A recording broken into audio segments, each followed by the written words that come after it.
It all starts with me being born on a dirt floor in a third world country, if you can believe that. So I was born in the Philippines. My father was a U.S. sailor. My mother was a local gal. He wasn't part of my life. I was born into poverty. Uh, God saw fit for me to come to the United States, and because of that experience, coming here at the age of 6, right before I turned 7, I learned to speak English, by the way, watching cartoons. One was called Fat Albert. I don't know if you remember that at all.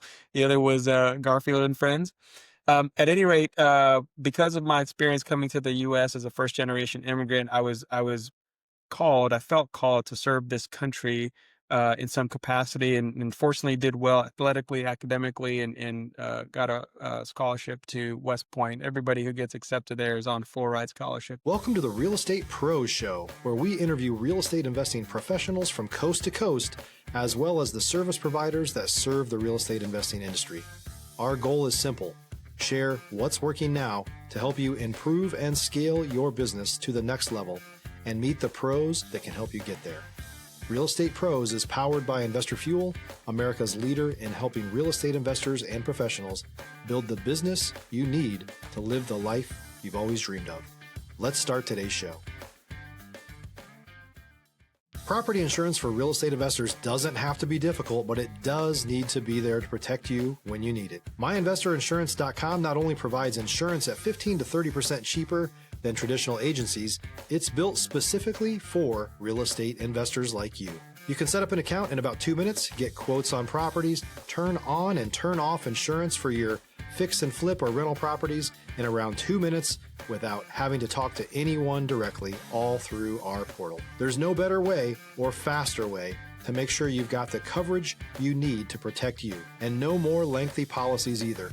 Once you're set up, you're billed monthly and prorated by the day for however long your policy is active. It's powered by MSI, the third largest independent MGA, with 1.5 million customers and more than $1 billion in cumulative premiums written. Get set up today in about 2 minutes at myinvestorinsurance.com/fuel. Hey everyone, welcome to the Real Estate Pros Show. I'm your host, Erika, and today I'm thrilled to be joined by Christian Catron. He's carving out a powerful niche in medical real estate investing. Christian, it's awesome to have you here. Thanks for having me, Eric. I'm super excited to talk with you and just share what we've got going on. And so, yeah, very excited. Thanks for having me. I'm excited too. We gotta, jump on in. So for our listeners, Christian, tell us your story. How did you get into real estate and what led you to, the medical side, Yeah. of real estate? Oh man, how much time do we have? Well, let me give you the fast forward version. It all starts with me being born on a dirt floor in a third world country, if you can believe that. So I was born in the Philippines. My father was a U.S. sailor. My mother was a local gal. He wasn't part of my life. I was born into poverty. Uh, God saw fit for me to come to the United States, and because of that experience, coming here at the age of 6, right before I turned 7, I learned to speak English, by the way, watching cartoons. One was called Fat Albert. I don't know if you remember that at all. The other was Garfield and Friends. At any rate, because of my experience coming to the U.S. as a first generation immigrant, I felt called to serve this country in some capacity, and fortunately did well athletically, academically, and got a scholarship to West Point. Everybody who gets accepted there is on full ride scholarship. And so played Army football, was injured a lot playing football and playing soldier.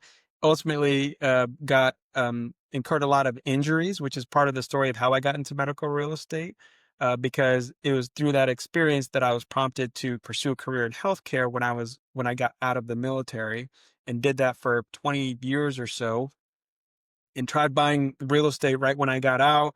The investment really didn't work out well. I bought a fourplex in Niagara Falls sight unseen, and then ultimately backed out of real estate for the next 15 years just to focus on on my corporate career. That then ended up working out really well because I kept getting increasing levels of responsibility and earning potential, but Uncle Sam kept taking more and more of my money. And so I did some research, and it all brought me back to real estate. And that's when I got back in. My wife and I said, okay, we got to do this right way. And we bought into a real estate education program, started doing fix and flips, wholesaling, and then shifted quickly to commercial real estate in 2019. Started by buying apartment buildings, shifted to office buildings that were vacant, underutilized during COVID, and then even dabbled in hospitality prior to landing back in medical. And so my career has sort of come full circle back into the medical space, but on the real estate side of things. And so that's what we're doing now. Yeah, that's really awesome. And also, Christian, thank you so much for your service. What an incredible story. Stop living on an island and join the #1 mastermind in America for professional real estate investors. Investor Fuel is a community of hundreds of the nation's top investors working together to build stronger businesses and better lives. In addition to the amazing community of real estate investors acting as a board of advisors for one another, Investor Fuel members have access to 100% funding on purchase and repairs for our members only, a health insurance program, and benefits and discounts that more than pays for the membership of most of our members, meaning it's actually costing you money to not be a member of Investor Fuel. If you're looking to scale your business and build a business that allows you to live the life of your dreams, please visit investorfuel.com today and book a call with our team. My pleasure. It's certainly a privilege, and my hope is that more and more folks who were born in this country and get to benefit from the freedom that we have get to recognize that and thank other soldiers as well and other service members. Yeah, and that's a crazy journey to be on to, from where you started and where you are now. When you started to get into the medical space, was it kind of early on that you knew that this was going to be your focus, or did it take a little bit of time? It took some time, and it's funny that you should ask because folks have asked me, "Hey, if you could do it all over again, would you just jump right into medical?"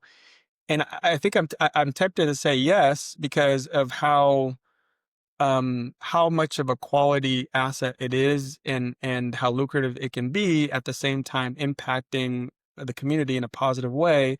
But absent of the experience that we had in multifamily and in office and hospitality, I don't think I would value as much the medical play as much as I do now. And so I can talk about some of the facets of that if you like, but it's just the type of, how do they say, not all real estate is created equal, right? And this is certainly a niche that we've discovered that I hope other people get to learn about. That has just been a really, really sweet spot for us. Yeah, yeah. Tell us more about some of the advantages of it, and maybe some of the challenges too, Yeah, because it's very yeah. unique. Yeah. So advantages. First, let me just start with like any real piece of real estate. It all comes down to what is the demand for that? What makes it attractive, right? And so what we have going on in the U.S. as well as other countries right now is an aging population. The term that's commonly used is a silver tsunami, right? So you have a lot of baby boomers that are coming into that age where they're just getting older. All right, and so what we know is the older we get, the sicker we get, and the more care needs that we have. And so that's driving a lot of demand for healthcare as well as the places where they're administered, healthcare facilities. In addition to that, there are things happening in the healthcare space, one of which is called site neutral payment policies. So these are health insurance plans, which, as you know, in America dictate sort of where care is administered and whether you receive care or not. And what's happening is um, insurance companies that used to pay a large amount for a certain type of treatment to be provided in a hospital, for example, and a lower amount in an outpatient clinic or surgical center, they're now saying, hey, we're going to pay the same no matter where it's done. So site neutral, right? What's happening then is a lot of volume is being driven out of hospitals into the outpatient settings. Well, guess what? We own surgical centers. That's where cases are now shifting to. So there's a lot of demand for that, and there's a lot more that's needed in the community. So that's what we're doing is we're partnering with healthcare operators to help them grow and expand so that patients can have more and more access to care, which is an issue in the U.S. unfortunately. So in that way, we're actually providing sort of a social impact component inherent and built into what we're doing. So those demand drivers are essential.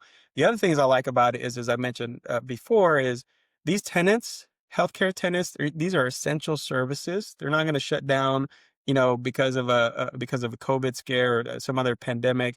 If you have a significant toothache, you're not going to go to the dentist. You know what I mean? So you're going to be seen and you're going to be receive the care that you need. These healthcare tenants pay their rent. They pay via ACH. You don't have to go chase after them. They pay by the first of the month. And once they're established and rooted, they just don't move, right? If you're looking for consistent, high-quality leads, look no further than Investor Machine. Investor Machine isn't just another agency. It's the most sophisticated, data-driven lead generation company on the planet for real estate investors, and serves the role of being not just a lead generator for your business, but a marketing partner that is helping you achieve your goals along the way. Go to investormachine.com to learn more and schedule a call with our team today.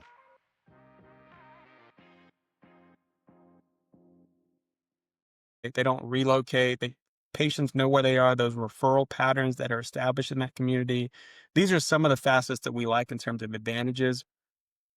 As far as disadvantages, you know, uh, there are, unless you have the type of upstream relationships that my company does and has formed with healthcare operators, what someone might get if they see a medical real estate property is, oh, I can buy this property. The owner is selling it. There's only 4 or 5 years remaining on the lease. There might be a renewal option. There might not. Well, at that point, that buyer has to determine, well, what do I do with that property? The way that we do it is we engage with healthcare operators who are either owner occupied and now they want to sell the real estate and then lease back from us for the next 10, 15, 20 years or so. Or we build ground up, build to suit for a particular healthcare tenant. So that way we know part of that arrangement is a long-term lease.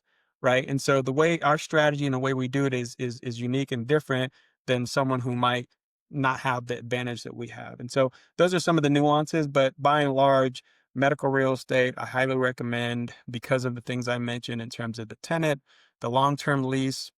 The other, not only is the lease long-term, by the way, Erica, these types of leases within the medical space are typically what's called net leased properties. Ours in particular, we like to have absolute triple net lease properties. What that means is not only are we not responsible for the operating expenses because the tenant is, but any type of capital improvements, roof, HVAC, structural foundation, they also are responsible for those things. So the risk from an operational standpoint and the risk of having to cough up money to fix the property or any aspect of it, that's not something that we as a landlord have to bear. So that is different than our experience in other asset classes within commercial. Yeah. Wow, there's like so many different things to think about, with medical real estate. Are there any misconceptions about medical real estate that you'd love to clear up? Oh, absolutely. So listen, the fund that we're launching, we named it in a specific way in a certain nomenclature so as to not be confused with other asset classes within commercial. So we're calling it the Redemption MRE Income Fund. MRE because it stands for medical real estate. Okay. But we also like to have fun with our naming convention of our funds and our properties. MRE, for those who might be an Army soldier or veteran, stands for meals ready to eat. Those things that we used to eat out in the field and prepackaged and all that. But we named it that instead of MOB income fund because MOB has in it medical office buildings. And so when someone hears office in this day and age, they usually tuck tail and run because they think, oh, that's I don't do anything with office. Well, okay, it's a medical real estate building. We stopped calling it medical office buildings so as to help with that confusion because most folks, especially post COVID, they think of office, they think of traditional office, which implies, you know, a lot of variability in terms of demand.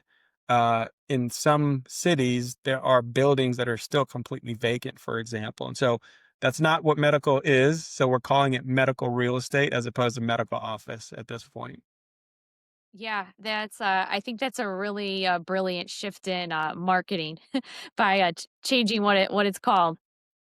Yeah, and it's not only us. I think that generally the medical community and those in the space have also shifted in that regard, and we're just sort of adopting that shift. Yeah. Yeah. And, you know, Christian, when it comes to the medical properties that you're looking at, how do you evaluate if it's a good fit? You know, like, do you have a process for evaluating?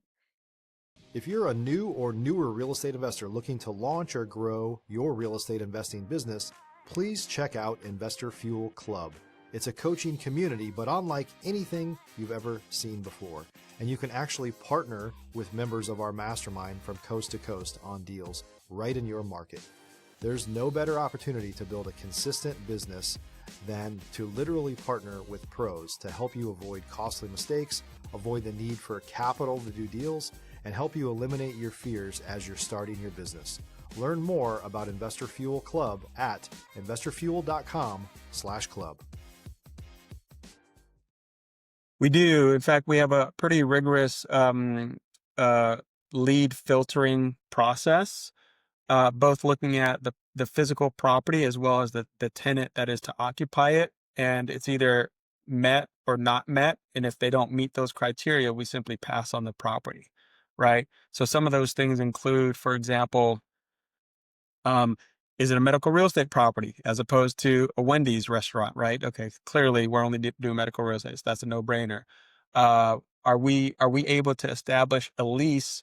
I'm sorry, are we able to purchase a price with above an 8 cap, right? So an 8% capitalization rate. So uh, example of that would be if the building cost $1 million and we want to exceed an 8 cap, that means that the amount of rent that we're getting is $80,000 per year, right? And so if we're not able to get that, then we'll simply pass because the whole play for us is to buy it above an 8 cap, knowing that these properties are readily trading in the 6 to 7 range, right? So when we buy it, we know there's equity built into that. And as long as we can then sell it at market rate leases, which is possible, especially when you're aggregating a bunch of these together, then we can exit at that price point. So that's one of the criteria.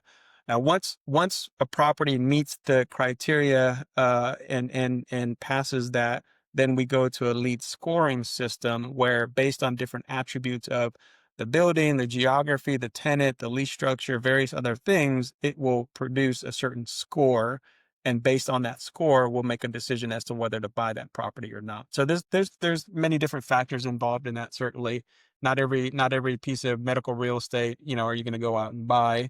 It has to be the right price for sure. One of the things, some of the other criteria, for example, for us is like most other commercial real estate, you want to buy below replacement costs. And so, we're not going to buy property for, $500 a square foot that we can build for $400 per square foot. That doesn't make sense. However, one of the properties we have under contract, for example, 7 operating rooms in the surgical center, it would typically cost anywhere between $800 to $1,000 per square foot to build that. All in between the purchase price, project cost, everything, we're under $400 a foot. So significantly below replacement cost. That same building, typically the market rate lease rate is $40 a foot, and the lease rate we've negotiated with the tenant is $35 a square foot. Someone might say, well, wait a second, you're leaving $5 a foot on the table. Well, if we're buying it and we're already buying it at a 10 cap, which is what we're doing in that case, I'm okay with leaving money on the table because, from my lender partner standpoint, they like that because the releasing risk is diminished. If we know that, hey, if for one reason or another this tenant blows out, then we can release that property to another tenant, um, at or at the same rate or at the market rate, and we would struggle to release it because we're not leasing it at above market rate, and now we're trying to get that same rate as before, only to land at the market rate lease, and now you have a variance there in the opposite direction. So there's different things like that. Yeah, that's I'm sure all those things make a difference with picking out an awesome deal. They really do. Yeah, they really do. And I want to pivot a little bit. This could relate a bit, but you've done other things in real estate besides the medical world. Was there, ever a moment that you had a challenge with the deal and forced a quick pivot? Can you share one of those moments along your journey? Yeah, no, absolutely. I mean, so the fund that we had right before the one that we're preparing to launch now was what the investment thesis was around this adaptive reuse strategy. And that simply implied being able to acquire buildings at a very low basis because they were available for that amount, in part because they were vacant, like many buildings post COVID or during COVID. And the idea is to convert them to a higher and better use, right? And so in one situation, for example, we bought a 10-story office building that we are turning into a Courtyard Marriott hotel. Well, ends up it's a historic building, so we were able to secure through a lot of work a $10 million historic tax credits. We were able to work with the city to secure $4 million of a cash grant and other incentives. Um, and and and it's effectively shovel ready once we get to the permitting stage. But the challenge that we've had with that is difficulty in sourcing construction financing because, as I mentioned before, hospitality construction financing has all but dried up. And so, despite us having this really cool building that has the support of the city, that's got a bunch of subsidies and incentives available for historic tax credits and the preservation of the historic component of the building and things like that, we're having to shift now to actually selling that property to another developer who can come in and, may be able to pay all cash and not have to secure financing because they've got deeper pockets and then move the project forward. And so that's that, that's one of the challenges that we found within that fund and that investment thesis. Of course, we also bought a medical office building within that fund that has been the best property that we've ever purchased. And that one, Erica, we bought a 3-unit medical office building that used to be a Circuit City store that was converted into a medical office building. And we bought it from a medical group that had a surgical center in one unit and a pain clinic in another unit. And then the third unit was vacant. Well, we bought it at a price for 6.5. I'll just tell you, for $6.5 million that ensured that our investors would still double their money within a 5-year term, even if we never leased that third unit. Well, guess what? We leased that third unit, and now the new appraisal shows a value of 11.4. I'm like, well, let's keep doing that. Why don't we just do more of that? And so that's really what birthed this new fund that we're launching that is entirely medical real estate, because we found this one and said, hey, if we can replicate this model and do that time and time again, why not waste, but why spend the energy and the time developing or redeveloping a project when you can buy an existing asset that produces cash flow day one and has the upside potential that I just mentioned? And so that's an example of sort of how we pivoted because we encountered some challenges there with some other strategies. Yeah. Yeah, wow. That is really something. Christian, as I'm sure you know, the relationships that you build in real estate are so important for our listeners who are looking to grow their own network. What's been the biggest difference maker for you in building relationships that drive your business forward?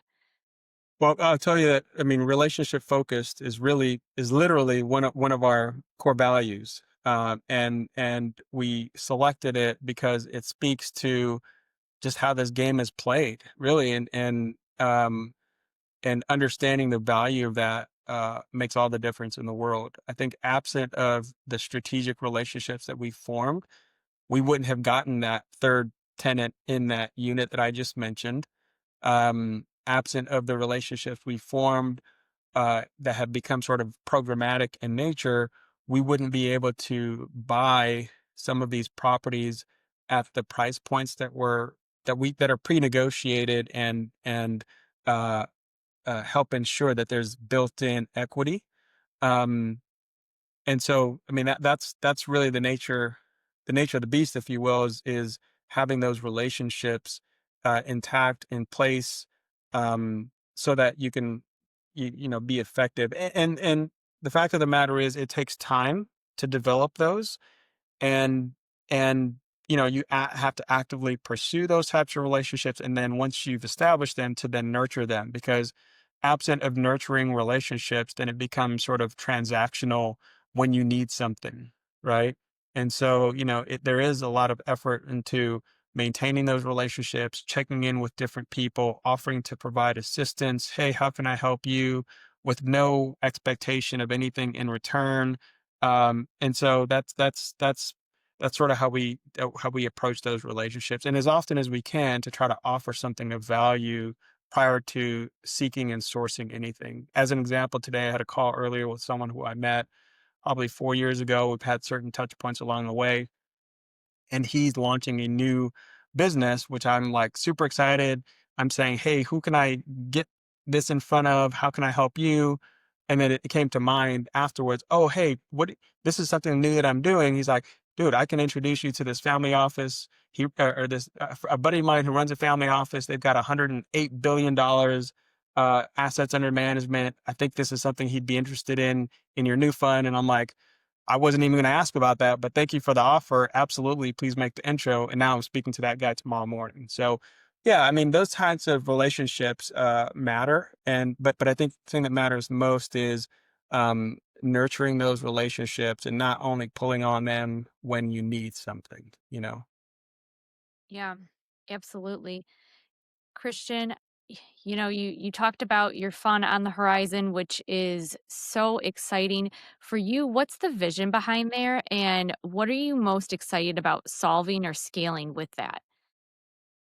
Well, so the funny thing is, as you ask that question, the thing that comes to mind is not the fact that we're able to provide 8% cash on cash returns, cash distributions from the jump, which typically other projects take years to be able to provide something back to investors.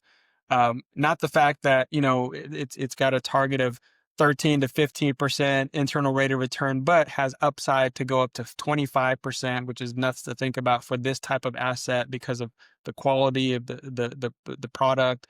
Typically, these types, if you were to compare it to like the stock market, you've got your core plus, you've got your value add and opportunistic type of investments. This is typically what's called core plus, in terms of the level of returns it's able to produce and the level of risk associated with it. And yet the types of returns are actually significant, as if it's like a value add or opportunistic. So it's sort of asymmetric in that way. But those aren't the things that come to mind when you ask the question. The things that come to mind is, number one, how we are helping to create greater access to care for ultimately the people that are most important as part of this ecosystem, which are the patients. And that's something that I carry with me from my healthcare days. And then secondly, the other thing I'm most proud of with this fund is we've incorporated an investing with impact component that we haven't done before. And essentially what that means is we've created our own foundation called, the name of my company is Redeem Investments. The name of our different properties that we've had have been Redemption something. So Redemption Tower, Sweet Redemption, Redemption Square, those types of things. But the foundation we created is called the Redemption Foundation.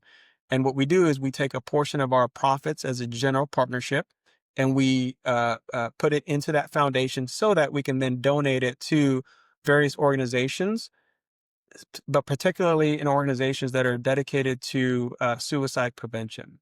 One of our advisory board members, sadly, his son, 12-year-old son, committed suicide during COVID, and he's very passionate about spreading the word about how conversations matter. And I'm supportive of him, and really, it's in part because of his experience and my desire to provide some solidarity there and just support of him, that we then expanded to beyond his organization to also other organizations on our platform, all of whom and all of which are committed to suicide prevention. So, while we're not taking profits from our limited partners, our investors, and putting it into that fund, we're only taking our GP profits and doing that. we are inviting anyone, including our investors, to come alongside us so that they can donate funds to go to those same organizations. So that's something I'm really proud of, and kind of a unique thing that we've now incorporated into our investment structure.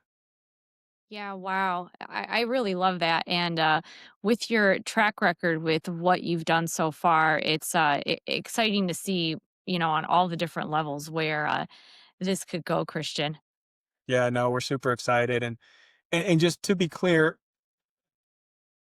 um, it really stems from the desire to give back. Like I said, now knowing sort of my origin story, like I feel very blessed to be where I am, and I want to give back to the community around us, especially with that part of it that struggles with mental health that ultimately has led to suicides, many of which sadly have been veterans. So two of the five organizations we donate to are specifically for soldiers that struggle with that. But and here's the thing is that, we're not doing it so that we can garner, favor from, large check writers that may be part of those organizations, but rather we're doing it because we care and we just want to give back. If as a byproduct of what we're doing and the exposure we're creating on their behalf, other people are drawn to us and what we're doing, then amen. That's sort of a byproduct of that, but that's not the primary objective. Absolutely. Christian, before we let you go, if someone wants to connect with you, learn more about what you're doing in medical real estate, what's the best way for them to get in touch? Yeah, no. So you can either go to our website, which is redeeminvestments.com, or send us an email at investors with an S at redeeminvestments.com. And that'll get you plugged in, and we'll start doing some webinars and things for the fund and other things that we've got going on, and put you on our newsletter, and just keep up to pace on what we've got going on. And so, yeah, we're happy to share what we've got going on and the ways that we're looking to impact the communities. Yeah. Wow, Christian, your approach to medical real estate and how you're raising capital is inspiring. And I know our listeners are walking away with a lot of great information. Thank you so much. Thank you very much, Erica. Appreciate it. And for our listeners, if you love this episode, make sure that you're subscribed to the Real Estate Pro Show. We've got more conversations with heavy hitters like Christian who are building incredible empires in real estate. We'll see you on the next episode. Thanks for joining us for today's Real Estate Pros Show. You can learn more about the amazing benefits of the Investor Fuel Mastermind community, including surrounding yourself with hundreds of other rock stars, 100% financing for your deals, and members-only discounts from vendors you're likely already using that, as a member of Investor Fuel, will save you more than the cost of your membership. Visit investorfuel.com to learn more. If you're interested in joining us as a guest of this show, please visit investorfuel.com/pros to apply. You can also check the show notes for access to free resources, how to get access to world-class lead generation, and much more. Don't forget to subscribe so you never miss another episode. Have a great day. We'll see you on the next show.